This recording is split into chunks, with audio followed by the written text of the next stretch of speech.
August 1805, Boulogne. Napoleon Bonaparte stands on the cliff's edge, telescope pressed to his eye, staring at a thin gray line on the horizon. Behind him, 200,000 soldiers, the finest army on earth. Below him, 2,000 ships crowding the harbor. Ahead, 21 miles of cold, gray water, and England. For 2 years, the greatest military mind in history has bent every resource of his empire toward this single objective. He has sold Louisiana to fund his fleet. He has built harbors where none existed. He has forged an army so formidable that no force in Europe can stand against it. Everything is ready. Everything except mastery of the sea. Somewhere in the Atlantic, his admirals are sailing in circles, paralyzed by the shadow of a one-armed, one-eyed English admiral who isn't even there. The Peace of Amiens, signed in 1802, had been a pause, not a peace. Within a year, Britain and France were at war again, and Napoleon understood, with cold clarity, that this war could have only one outcome. Britain was the paymaster of coalitions, the master of the seas. As long as London could fund continental armies and blockade French ports, Napoleon's empire would remain forever precarious. He wrote to his ministers with characteristic bluntness, "We must destroy the English monarchy, or expect to be destroyed by these scheming and daring islanders." The invasion of England was not mere ambition, it was strategic necessity. Conquer Britain, and Napoleon would inherit the wealth of the Caribbean sugar islands, the riches of India, the profits of global trade. France would replace Britain as the wealthiest and most powerful nation on earth. There was only one problem: the English Channel. 21 miles of water, patrolled by the most powerful navy the world had ever seen. Napoleon famously declared, "If we are masters of the Channel for 6 hours, we shall be masters of the world." 6 hours, that was all he needed. But those 6 hours would prove impossible to obtain, because Napoleon, for all his genius on land, fundamentally misunderstood the sea. He treated fleets like Army Corps, expected them to march on schedule, to appear at appointed places at appointed times. He could not grasp that naval operations depended on wind, tide, and weather, that admirals could not simply will their ships to move. This gap between land genius and naval ignorance would prove fatal. To finance his invasion fleet, Napoleon made a fateful decision. In 1803, he sold the Louisiana Territory to the United States for $15 million, roughly 50 million francs. And here lies one of history's supreme ironies. The sale was partly financed by Baring Brothers, a London bank. British capital, flowing through American hands, was funding an invasion fleet aimed at Britain itself. But Napoleon faced a ticking clock. Across Europe, British Prime Minister William Pitt was building the Third Coalition. Austria was mobilizing, Russia was marching west. Every week Napoleon spent waiting at Boulogne strengthened his enemies on the continent. The camp at Boulogne served two purposes. It was both a springboard for invasion and a reserve army for the Rhine. Napoleon needed to cross the Channel before his continental enemies could strike, or abandon the invasion entirely. The strategic logic was clear. The resources were assembled. Now Napoleon needed to master something he had never truly understood: the sea. The numbers were staggering. 2,343 vessels, built in ports, rivers, and shipyards across France and the Batavian Republic. An industrial mobilization unprecedented in naval history. Napoleon's concept was revolutionary. Rather than relying on his outnumbered battle fleet to fight the Royal Navy, he would bypass it entirely. Thousands of small, flat-bottomed boats would row across the Channel in calm weather, too shallow for the British ships of the line to intercept, too numerous to stop. The flotilla consisted of 4 main vessel types: The prames were floating batteries, flat-bottomed gun platforms carrying 12 24-pounder cannons. The chaloupes canonnières were the workhorses, armed brigs carrying troops, artillery, and 3 heavy guns each. The bateaux canonnières were lighter transports, each mounting a single 24-pounder. And the peniches were assault boats, designed to carry the first wave of infantry onto English beaches. On paper, the firepower was overwhelming. The flotilla mounted more 24-pounder guns than the entire Royal Navy Channel Squadron. Napoleon believed this massed artillery could blast through any frigate screen. But there was a fatal flaw. To carry those heavy guns, and to beach on English sand, the boats needed flat bottoms. And flat bottoms, combined with heavy armament, meant extremely low sides. The prames, those fearsome destroyers of the fleet, rode barely 3 feet above the waterline. In the mill pond calm that Napoleon imagined, it might work, but the channel is rarely calm, even in summer. In normal conditions, a moderate swell, a fresh breeze, the gun ports would flood before a single shot could be fired. The greatest artillery flotilla ever assembled would be reduced to thousands of foundering coffins. And there was another problem. Boulogne harbor was never designed to hold 2,000 ships. It silted constantly, filling with sand carried by the tides. Thousands of soldiers worked as laborers, dredging endlessly, fighting a losing battle against nature. Napoleon had built the largest amphibious force in history. Its guns could theoretically destroy anything afloat, but it could only sail in weather that almost never existed. Now he needed his admirals to clear the way for those 6 impossible hours. While the flotilla crowded the harbors, something extraordinary was taking shape on the cliff tops above. 200,000 men. Camps stretching from Boulogne to Bruges, the largest military force Western Europe had seen since Rome. It was here, not at Austerlitz, that the corps system was perfected, the organizational innovation that would dominate warfare for a century. Each marshal commanded a self-contained army: infantry, cavalry, artillery, engineers. Each corps could fight independently or combine for devastating effect. Marshal Soult commanded the 4th Corps, 41,000 men at the heart of the position. His was called the School of the Army, known for iron discipline and relentless training. Soult's men could board invasion craft in under 10 minutes. Marshal Lannes held the 5th Corps at Wimereux, the aggressive vanguard, specialists in shock assault. Marshal Ney commanded the 6th Corps at Montreuil, masters of skirmishing, conducting live fire exercises daily until their musketry was the finest in Europe.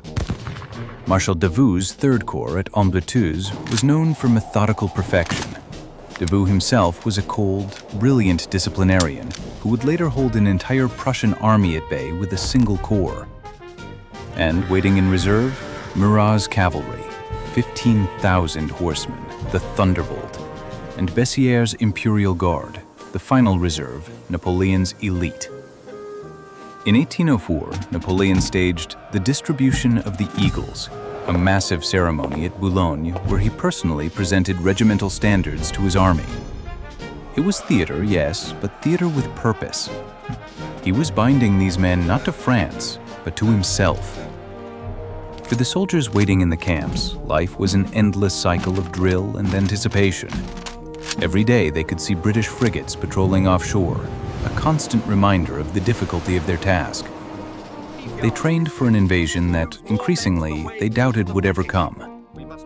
And yet, in the supreme irony of the campaign, this army forged to conquer England would never set foot there. The invasion that never happened created the instrument that would conquer Europe. Ulm, Austerlitz, Jena, Friedland, all were won by the army that trained on these channel beaches. The army was ready. The fleet was built. Every resource of the empire strained toward the moment of crossing.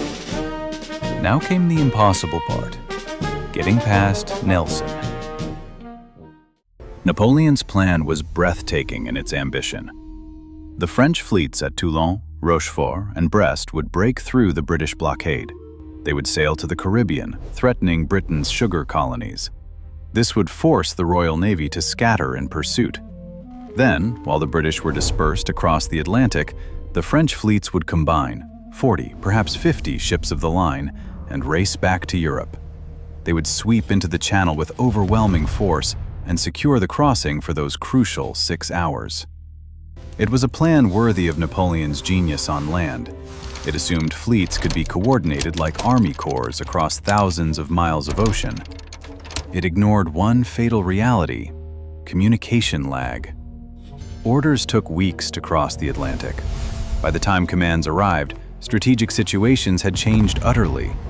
Napoleon, in Paris, was trying to micromanage a global naval campaign in an age of sail. On March 30th, 1805, Vice Admiral Pierre-Charles Villeneuve slipped out of Toulon with 11 ships of the line, evading the British blockade. Nelson, commanding the Mediterranean fleet, assumed Villeneuve was heading for Egypt, a repeat of 1798. He sailed east, losing weeks in pursuit of a phantom.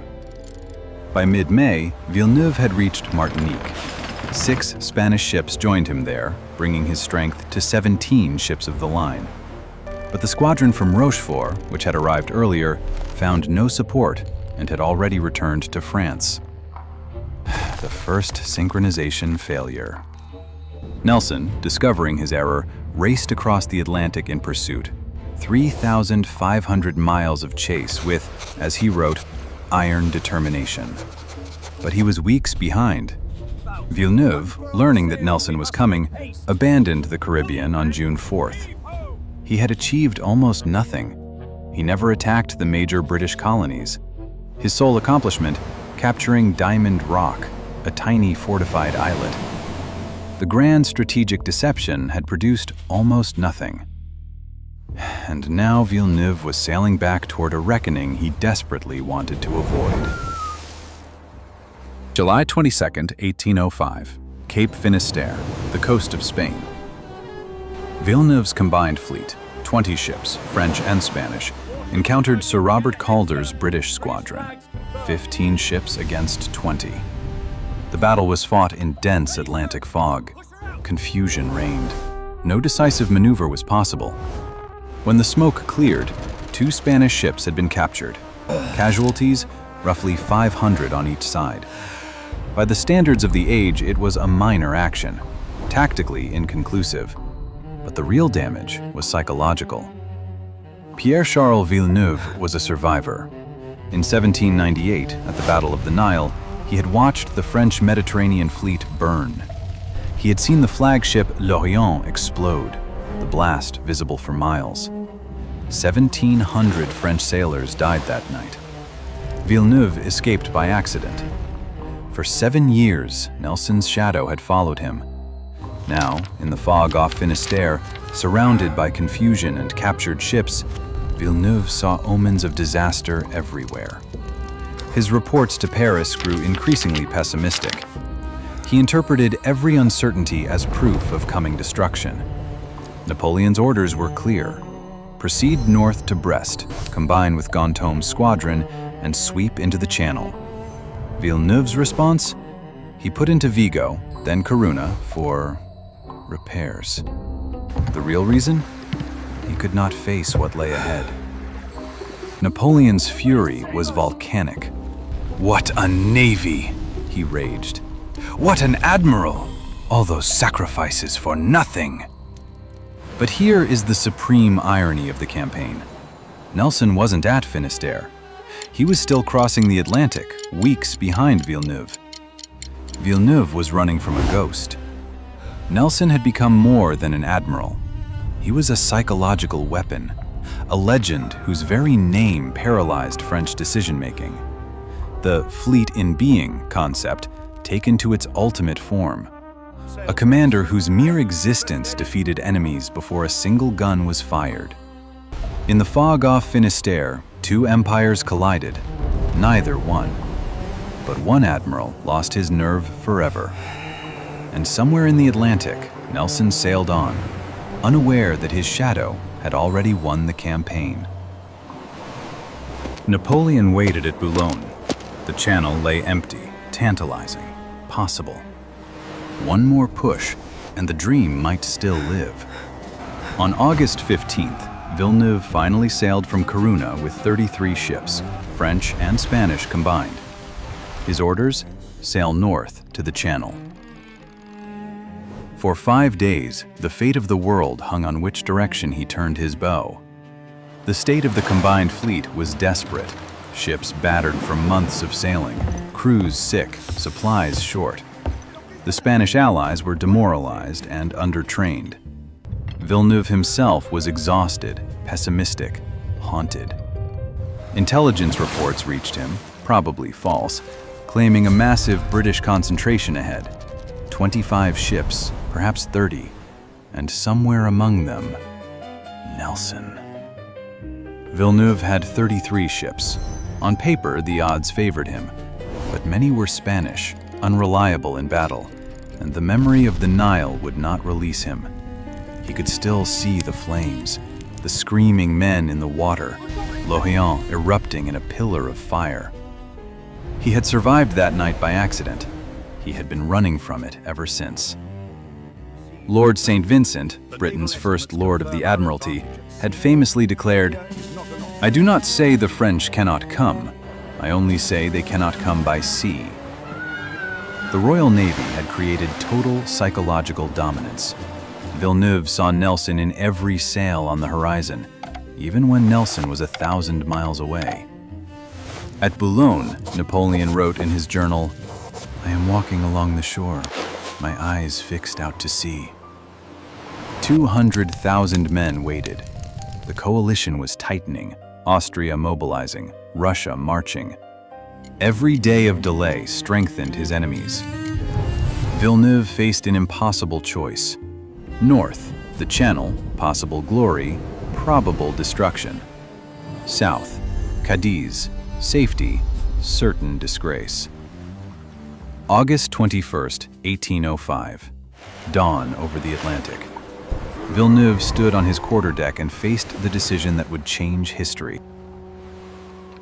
The morning of August 21st dawned clear. Villeneuve's fleet was sailing north. The Channel was perhaps 48 hours away. Fair weather, favorable winds. At Boulogne, Napoleon watched the horizon. 200,000 men stood ready. The invasion flotilla waited in the harbor. Everything that could be prepared had been prepared. For one brief moment, the invasion of England was closer than it had ever been, or ever would be again. All Villeneuve had to do was hold his course. A report reached the flagship. British ships had been sighted ahead. How many was uncertain. Was Nelson among them? Unknown. Villeneuve stared at the report. The ghosts pressed close. Nile, Finistère, 7 years of accumulated dread. He could not face the uncertainty, could not face another catastrophe, could not face the shadow that had followed him across oceans. He gave the order. The fleet turned south. Destination, Cadiz. Safety, the end of everything.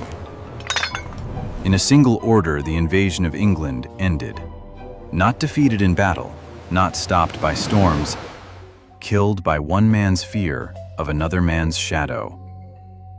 When Napoleon learned of Villeneuve's decision, his first reaction was volcanic rage. Then came cold, ruthless calculation. The invasion was impossible, had been impossible all along perhaps. But 200,000 trained veterans remained, and Austria was mobilizing. Within days, the orders went out. The Grande Armée turned east. Destination, the Danube. Target, Austria. The force that couldn't cross 21 miles of water would march 500 miles in 40 days. Ulm, Austerlitz, Jena, Friedland. The greatest invasion never launched became the greatest army ever to march. As for Villeneuve, he was trapped in Cadiz, knowing what awaited. Nelson, finally, had cornered his prey. October 21st, 1805, Trafalgar. The funeral for a plan already dead. 22 French and Spanish ships destroyed or captured. Nelson killed in his moment of triumph, and Villeneuve, captured, reportedly said, "I knew it would end this way." Trafalgar was not the death of the invasion, it was the burial. The plan had died 2 months earlier in the mind of a broken admiral who couldn't face a ghost. The army that couldn't cross 21 miles of water crossed 500 miles of land in 40 days. At in October 1805, they surrounded an entire Austrian army. 60,000 men surrendered without a major battle. At Austerlitz on December 2, 1805, the first anniversary of Napoleon's coronation, they crushed the combined armies of Russia and Austria in a single afternoon. The Battle of the Three Emperors established French dominance over Central Europe. The army forged to invade England had found a different destiny. Boulogne created the instrument. The Danube proved its worth. Napoleon never again attempted to invade Britain. He turned instead to economic warfare, the continental system, an attempt to strangle British trade. It would fail, and its enforcement would lead him into the catastrophe of Russia. Villeneuve was paroled after Trafalgar and returned to France. In April 1806, he was found dead in a Rennes hotel room with 6 stab wounds. The official verdict? Suicide. The ghost of Nelson had followed him to the grave. And Nelson himself? Dead at Trafalgar at the moment of his greatest triumph. His body, preserved in a cask of brandy, was brought home to the most magnificent state funeral Britain had ever seen. His legend secured British naval supremacy for a century. In Britain, the Great Terror ended. The Martello Towers, those stumpy fortifications hastily built along the southern coast, stood unneeded. The volunteer armies dispersed. Britain survived behind its wooden walls. The Third Coalition collapsed after Austerlitz, but the island remained unconquered. The invasion that never happened left an extraordinary legacy. It created the Grande Armée, the finest fighting force of its age, the instrument that would reshape Europe. It perfected the corps system, the organizational structure that would dominate warfare until the First World War. It confirmed British naval supremacy, unchallenged for a century until the rise of the German high seas fleet. And it revealed Napoleon's limits. He was a genius on land, but blind at sea. He could not command what he did not understand. The Martello Towers still stand on the Kent coast, silent sentinels for a threat that never came. Monuments to the greatest invasion never launched. No serious invasion force would threaten these shores again until 1940, when another dictator stared across the channel and calculated his chances. He too would blink. Napoleon once said that if he could master the channel for 6 hours, he would master the world. He never got those 6 hours. The wind, the waves, and the ghost of a one-eyed admiral stood between him and destiny. The greatest invasion force ever assembled looked across 21 miles of water and blinked. Perhaps St. Vincent was right all along. The French could come, but never by sea. In the end, the empire was defeated not by Nelson's guns, but by his shadow. Some victories require no battle at all.